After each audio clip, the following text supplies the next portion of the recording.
যে তোর জান্নাত কি তোর বাপের কেনা সম্পদ যে তুই তাদেরকে জান্নাত দিবি। এইরকম কিছু কিছু জামাতি ইসলামের লোকেরা আছে, এরা বদ ধর্ম ব্যবসায়ী। আমি মনে করি শেখ হাসিনা যে অনেক মোল্লাগেরে অনেক মাওলানাগেরে গ্রেফতার করেছে, জেল দিয়েছে, এরা সঠিক কাজ করেছে।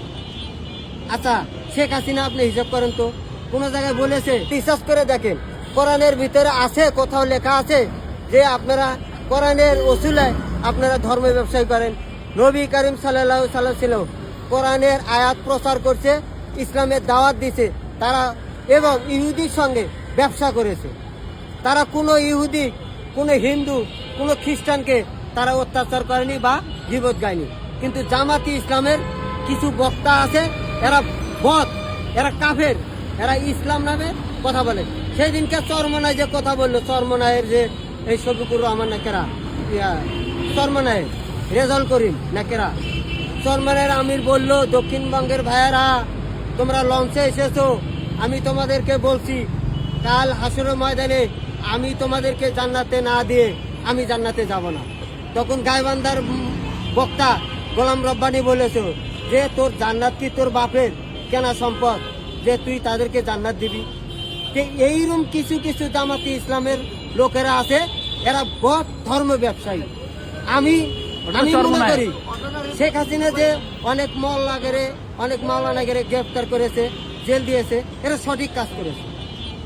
আচ্ছা, শেখ হাসিনা আপনি হিসাব করেন তো, কোন জায়গায় বলেছে নামাজ পড়া নিষেধ? মসজিদ তালা দিয়েছে 570টা মসজিদ, ইসলামের সাংস্কৃতিক অনুষ্ঠান সহ সারা বাংলাদেশে নির্মাণ করছে এই শেখ হাসিনা। তাহলে কোথায় থেকে উনি ইসলাম বিরোধী করলো আপনারা বলেন? কিন্তু জামাতি ইসলাম ইসলামের বিরোধী করছে। তারা বলে কি নামাজ পড়ায়, যে শুক্রবার যে নামাজ পড়ায়, ওয়াক্ত সমাজে নামাজ পড়ায়, তারা মাসে বেতন নেয়। কেন বেতন নেয়? প্রতি শুক্রবারে যে তারা নামাজ পড়ে একদিনের কারণে বেতন নেয়। আর 6 দিন যে তারা কি করে, এই 6 দিন তারা ব্যবসা করতে পারে না, এই টাকা দিয়ে তারা চলতে পারে না। একদিন শুক্রবার নামাজ পড়ায়, কোরআন বুঝায়, তাই তারা বেতন নেয়। কেন বেতন নেয়? এই টাকাগুলো যায় শফিকুর রহমানের ফান্ডে, এই টাকাগুলো যায় ইসলামী ফান্ডে, এই টাকাগুলো যায় ইসলামী যারা আন্দোলন করে তাদের ফান্ডে, এই টাকাগুলো ওরা যায়।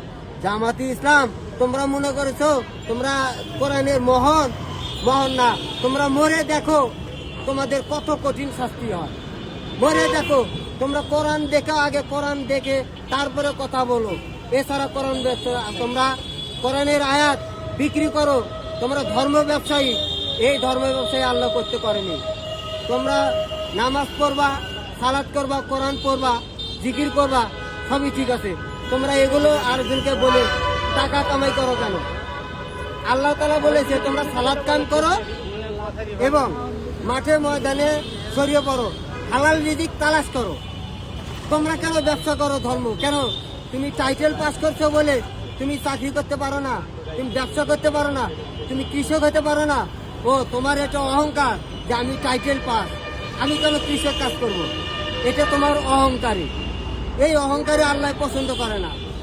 তুমি শেখ হাসিনাকে তাড়াই দিছো, এই কারণে তোমরা এই ধর্মের ব্যবসা করতে পারবে না বিদায় আওয়ামী লীগকে তাড়াইছো।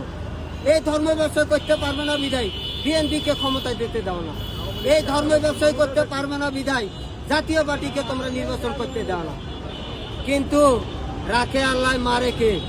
এই শেখ হাসিনাকে মারার জন্য অনেক ষড়যন্ত্র করেছে। শেখ মুজিবুর রহমান দেশটা স্বাধীন নিয়ে এসেছে,